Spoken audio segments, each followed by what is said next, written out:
Nous savons tous ce qui s'est passé en Côte d'Ivoire. Il y a eu la guerre, il y a eu des atrocités. Mais qui est légitime pour demander de pardonner? Qui est légitime à faire de la réconciliation un pilier essentiel? Pour dire à quelqu'un de laisser tomber une affaire, il faut d'abord savoir et pouvoir sentir ce que la personne a subi, ce que la personne vit. Cela permet de trouver les mots justes pour parler, pour apaiser. Et la personne n'a pas non plus le sentiment que sa douleur est banalisée. Quand je relate souvent les souffrances que le président Laurent Gbagbo a vécues, ce n'est pas pour vous révolter ou pour vous faire pleurer. C'est pour démontrer qu'il est lui aussi une victime de la crise ivoirienne et qu'il est capable de comprendre ce que les victimes ivoiriennes ressentent. C'est vrai qu'on ne peut pas comparer son cas au cas de certaines victimes qui ont connu l'horreur, mais ayant subi lui aussi certaines choses, il est légitime de parler aux victimes. Ce n'est donc pas prétentieux de sa part de demander aux victimes de pardonner. Pour le président Laurent Gbagbo, le pardon passe par l'éclatement de la vérité. Il faut qu'on sache qui a fait quoi et pourquoi. Il veut que les vérités soient dites de part et d'autre, non pas pour aggraver la situation, mais pour qu'on ne reproduise plus les erreurs du passé. Mesdames, les mamans, la vérité ne doit pas effrayer. Aujourd'hui, quand tu dis la vérité, il y a des gens qui ont peur et ils détestent cela. Ils font croire que cela va à l'encontre de la paix sociale. Alors que nous savons tous que la vérité, ou plutôt nous savons tous que la paix se nourrit de vérité. Chers invités, pour ceux qui ont pu suivre sur les réseaux sociaux ou qui étaient à Yopougon Azito, j'ai évoqué pour la première fois les conditions de détention du président Laurent Gbagbo à Korogo. Quand j'ai parlé de la détention du président Laurent Gbagbo à Korogo et qui lui a laissé des séquelles, je l'ai fait pour qu'on sorte du cynisme. Tu ne peux pas être à la base d'une situation malheureuse et te permettre d'en rire. C'est révoltant et ça ne se fait pas. Quand j'ai parlé de la détention du chef à Korogo, je l'ai fait pour dire que lui aussi a subi des traumatismes mais qu'il a pardonné. Et qu'il peut se permettre de dire de pardonner, non pas pour lui, mais pour le bien de la Côte d'Ivoire. Et il s'est trouvé des gens pour me menacer, sous prétexte que je pousse à la révolte. Pour le moment, je tais le nom de ces personnes parce que notre rencontre n'est pas destinée à cela. Mais ce n'est pas bien et ça ne se fait pas. Moi, je ne suis pas une belliciste, je ne suis pas une va-t-en-guerre. Aujourd'hui, nous sommes dans une dynamique de prise de pouvoir. Je ne vais pas vous entraîner, vous les partisans du président Laurent Gbagbo, à ruminer le passé. Mais vous avez besoin de savoir ce que le chef a résisté. À tout ce que le chef a subi, vous avez le droit de le savoir. Vous avez besoin de savoir que le chef a résisté et qu'il s'est relevé de ses douleurs pour vous. Vous avez besoin de savoir que votre chef a réussi à pardonner. S'il a pu le faire, c'est qu'aucun obstacle ne devrait vous faire peur. Et ça, je le dirai à chaque fois qu'une occasion me sera donnée. Mesdames, Messieurs, le président Laurent Gbagbo fait partie des personnes qui sont légitimes à demander aux victimes ivoiriennes de pardonner. À la seule différence, le chef ne brusque pas les victimes dans leur cheminement vers le pardon. Il demande à chaque victime de prendre son temps parce que chaque cœur a son calendrier. Pour le chef, la meilleure manière d'aider les gens à se libérer de leur fardeau, c'est de libérer la parole. Il estime que pour qu'on parvienne au pardon, il faut laisser les gens exprimer leur souffrance. On ne doit pas interdire aux gens de dire ce qu'ils pensent, ce qu'ils ont subi, sous prétexte qu'on veut aller à la paix. La preuve aujourd'hui, le président Laurent Gbagbo a autorisé que je vous reçoive pour que vous puissiez exprimer tout ce que vous avez sur le cœur. Peu importe le camp, peu importe le parti politique, quand le président Laurent Gbagbo prendra le pouvoir en octobre 2025 par la grâce de Dieu,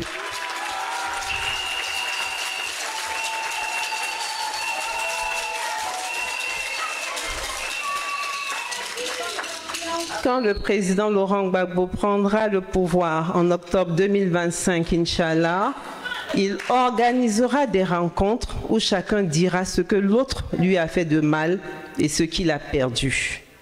Après toutes ces rencontres, toutes les victimes des crises successives seront recensées et dédommagées.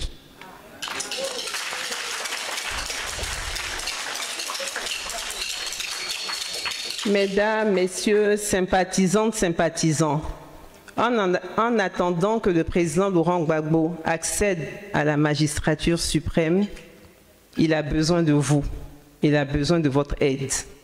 Est-ce que vous êtes prêts à l'aider?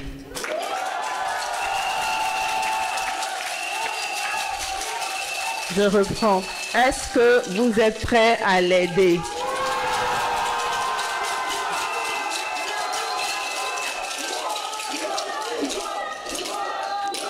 Bon, pour cette rangée, je suis sûre que vous êtes prêts à l'aider. Mais est-ce que vous êtes prêts à aider le président Laurent Gbagbo?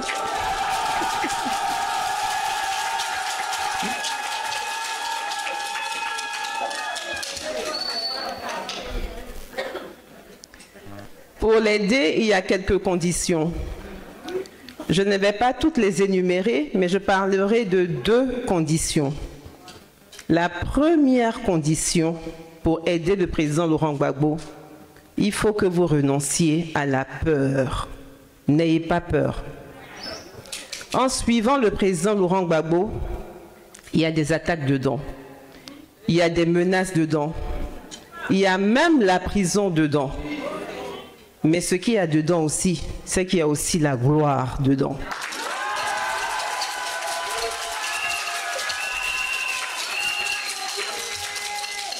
Lorsque tu suis un homme politique de la trempe du président Laurent Gbagbo, un tel monument de la politique ivoirienne que le monde a essayé de briser en vain, tu bénéficies automatiquement de sa lumière et tu subis également les revers de son métier. Même si le chemin est difficile, les combats du président Laurent Gbagbo s'achèvent toujours bien.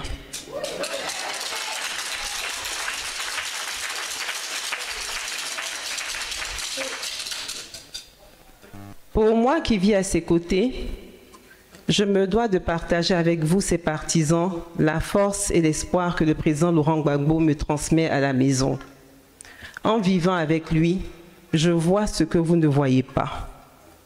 En vivant avec lui, j'entends ce que vous n'entendez pas. Je vois des choses qui me permettent de vous dire que nous allons nous en sortir.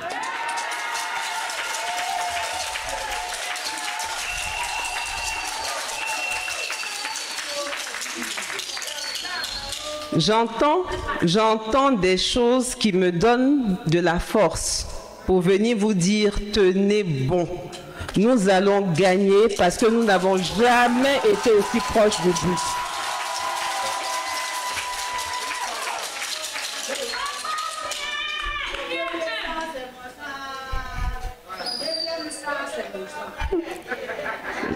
Je vous affirme aujourd'hui haut et fort que ça va aller, pourvu que vous y croyez, pourvu que vous le vouliez.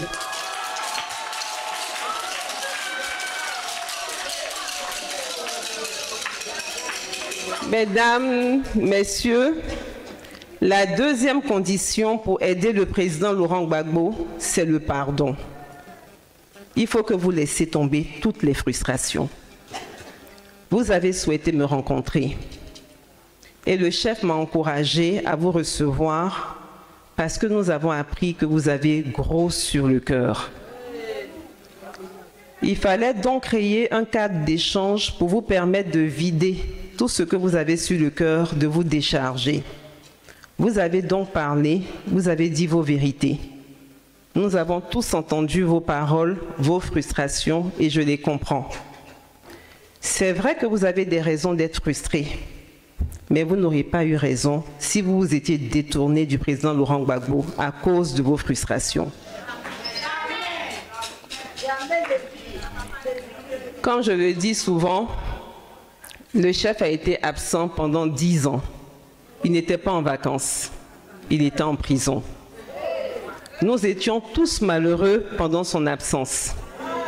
C'est vrai que ça ne justifie pas certaines attitudes, mais ça pourrait aussi les expliquer. Je vous demande pardon pour tout ce que vous avez pu subir pendant l'absence du président Laurent Gbagbo. Je vous demande personnellement pardon. Est-ce qu'au moins le pardon est accepté?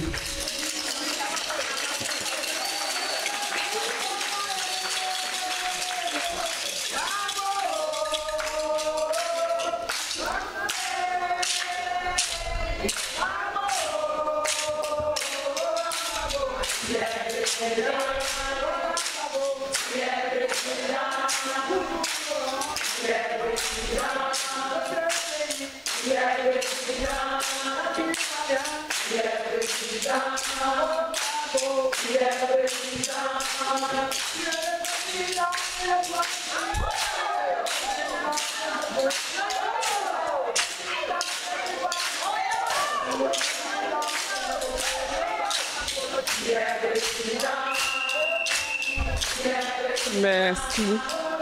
Merci beaucoup. Je vous remercie. Merci beaucoup. Merci. Vous avez accepté le pardon, mais je vais vous confier une mission. Allez chercher tous nos camarades qui sont frustrés et dites-leur de revenir parce que le chef est de retour et leur place est auprès du chef.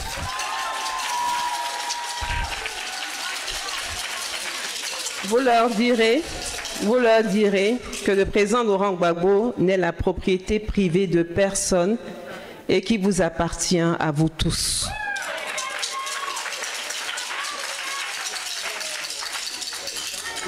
Mesdames et messieurs,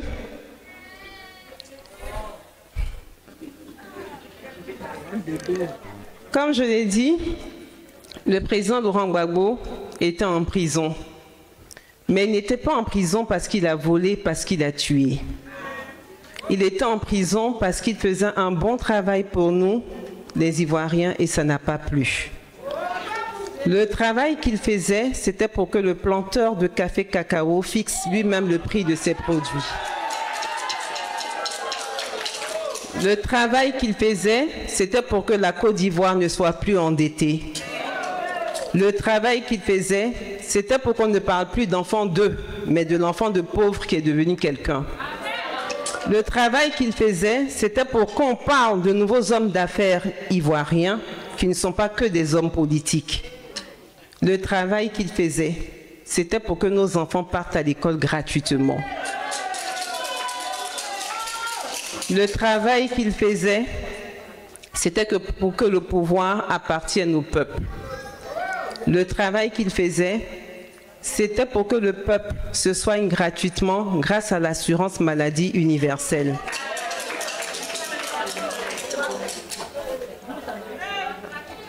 Enfin, le travail qu'il faisait, c'était pour que l'Ivoirien mange à sa faim.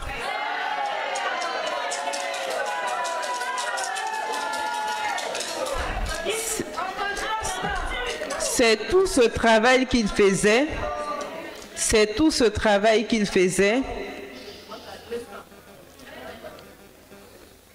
c'est tout ce travail qu'il faisait et dont les Ivoiriens avaient commencé à profiter et puis ils l'ont pris et ils l'ont déposé à La Haye pour qu'ils n'aient plus envie de faire ça pour les Ivoiriens.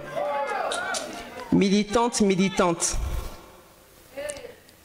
le président Laurent Gbagbo a été éloigné de son pays pendant 10 longues années. Il a été éprouvé. Il aurait pu rentrer et dire que je suis fatigué. Mais il a regardé l'état de la Côte d'Ivoire et il vous a répondu oui quand vous lui avez demandé d'être votre candidat. Il aurait pu refuser d'être candidat parce que lui aussi, il a certainement des frustrations. Mais est-ce que vous aurez accepté qu'il vous abandonne? Tout tout ce qu'ils lui ont fait subir, c'est pour qu'il renonce à sa vision pour la Côte d'Ivoire, c'est pour qu'il renonce au combat, c'est pour qu'il se renie, c'est pour qu'il vous abandonne. Il ne vous a pas abandonné parce que sa vision de faire de la Côte d'Ivoire un État démocratique n'a pas changé. Le président Laurent Gbagbo n'a pas changé. Il était le même hier, il est le même aujourd'hui et il sera le même demain.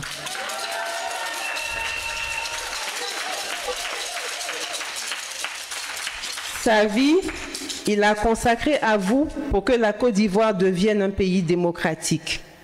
La démocratie est la meilleure chose qui puisse arriver à un pays africain et Dieu merci, le chef n'a pas besoin de beaucoup d'années pour instaurer la démocratie en Côte d'Ivoire. Il lui faut seulement 5 ans, comme il a dit lui-même, pour fixer les clous.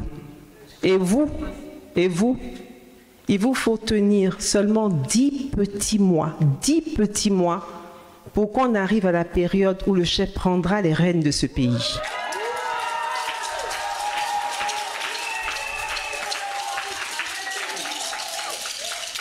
Maman pionnière, Madame Zogba Chantal, Madame Sawa Elisabeth, vous qui avez suivi le président Laurent Gbagbo pour sa vision, je suis contente de votre présence. Vos mots nous ont fait plaisir et ça nous a rendu par moments tristes. La salle étant petite, il y a des personnes qui n'ont pas pu venir. Il faut leur dire de ne plus regarder les actes de X ou Y pour se détourner du combat du chef. En vous détournant de son combat, vous vous détournez de tout le combat que vous avez mené depuis 90 pour certaines. En vous détournant de son combat, vous vous détournez de l'héritage de vos enfants et de vos petits-enfants. En plus, ce n'est pas maintenant que nous sommes au bout de la lutte que vous allez laisser d'autres profiter du fruit de votre combat. Vous faites bien de rester avec le président Laurent Gbagbo. Allez dire aux autres camarades qui hésitent à le rejoindre ou à revenir que la porte du PPACI leur est ouverte et ne leur sera jamais fermée. Makori a toujours été le bastion du président Laurent Gbagbo. Makori doit lui revenir. Et je le dis sous l'autorité du président exécutif et je compte sur vous pour que Makori revienne au président Laurent Gbagbo.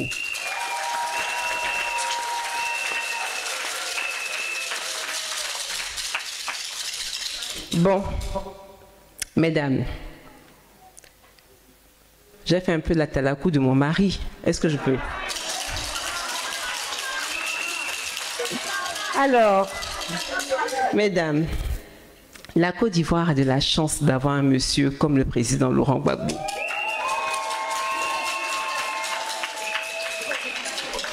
C'est un monsieur qui est détaché de tout. Regardez, il ne porte pas de montre. Il n'a pas de smartphone. Il n'est pas dans la recherche du dernier costume à la mode. Il ne cherche pas le pouvoir pour s'enrichir. Il a déjà dirigé ce pays et il n'a pas volé.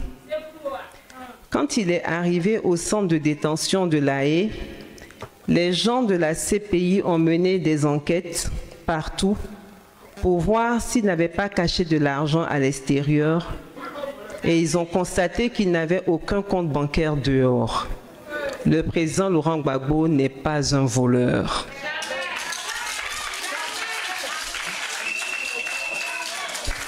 C'est pour cette raison qu'il a été déclaré indigent par la CPI. Indigent, c'est qu'il a été déclaré pauvre par la CPI. Ce qu'il a aujourd'hui, ce sont ces économies qu'il a pu accumuler parce qu'il était en prison. Un tel homme qui a été président de la République pendant 10 ans et qui ne vole pas son peuple et qui se contente après le pouvoir de vivre que sur sa rente viagère, c'est très rare. On comprend aisément qu'il est venu servir son peuple et non se servir.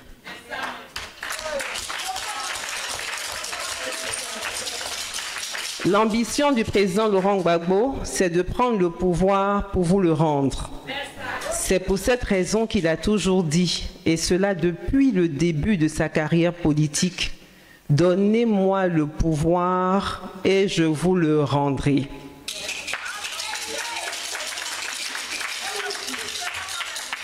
Le président Laurent Gbagbo veut le pouvoir pour que vous profitiez des richesses de ce pays.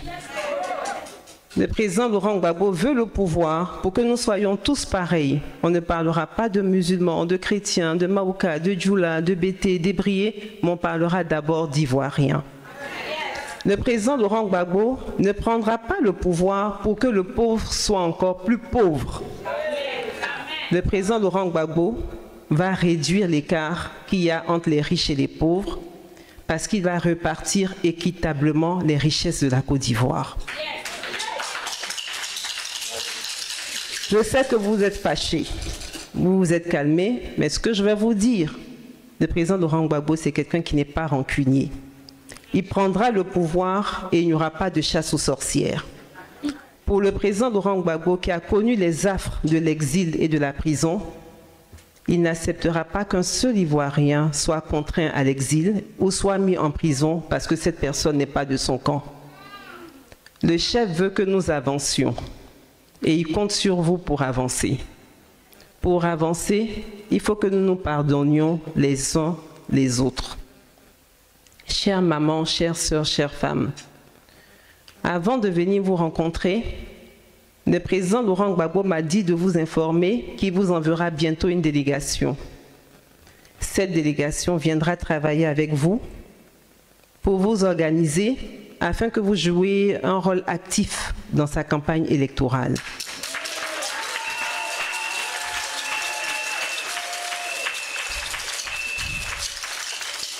Au cours des assises qui ont eu lieu le samedi 11 janvier dernier, vous en avez parlé tout à l'heure, le président Laurent Gbagbo a souhaité que les femmes soient ses messagères. La meilleure manière d'aider le président Laurent Gbagbo, c'est donc d'oublier les frustrations, de pardonner, de faire fi de la peur et de vous lever pour être ses messagères. Vous allez devoir parcourir les quartiers, les villages, les villes pour parler des 10 engagements du président Laurent Gbagbo. Il y a un engagement que moi j'aime beaucoup. C'est l'engagement où il dit qu'il va faire baisser le coût de la vie. Et puis je dis toujours que nous les femmes, on va pouvoir faire, je retiens.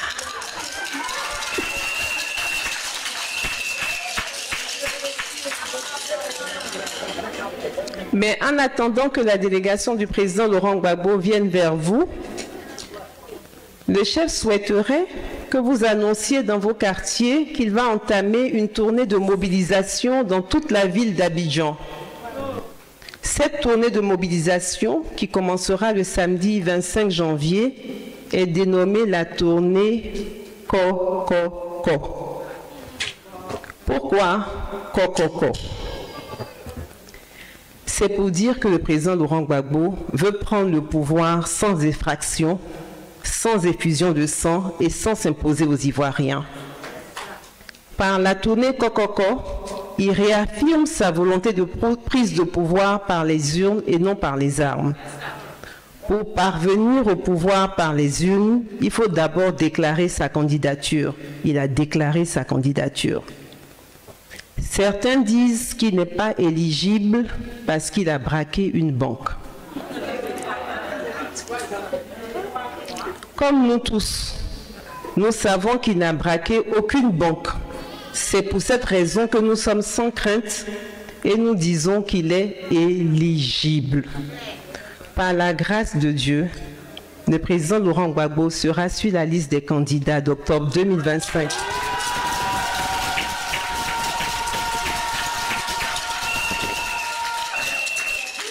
Et comme je vous ai dit, je vois des choses que vous ne voyez pas, j'entends des choses que vous n'entendez pas. Je vous affirme et je vous confirme que le président travaille sur sa candidature sans bruit. La candidature du président Laurent Gbagbo est importante parce qu'elle permet l'inclusion, la justice et suscite de l'espoir pour des lendemains meilleurs. Je me souviens encore de la phrase du président Laurent Gbagbo en 2023 quand il est allé s'inscrire sur la liste électorale. Il a dit, et je le cite, « Mes aînés et moi, nous devons faire en sorte que nous laissions aux générations futures un pays apaisé. Le président Laurent Gbagbo m'a également donné un autre message pour vous. Mesdames et messieurs, le président Laurent Gbagbo me charge de vous dire que sa candidature doit être un exemple pour tout le monde. Plus personne ne doit accepter d'être exclu de son propre pays et les élections ne doivent plus être des sources de conflit. Il dit que nous irons aux élections et personne n'en sera exclu. Nous battrons campagne dans le respect de l'autre. La commission électorale indépendante devra organiser des élections justes et transparentes. Le Conseil constitutionnel proclamera les résultats définitifs.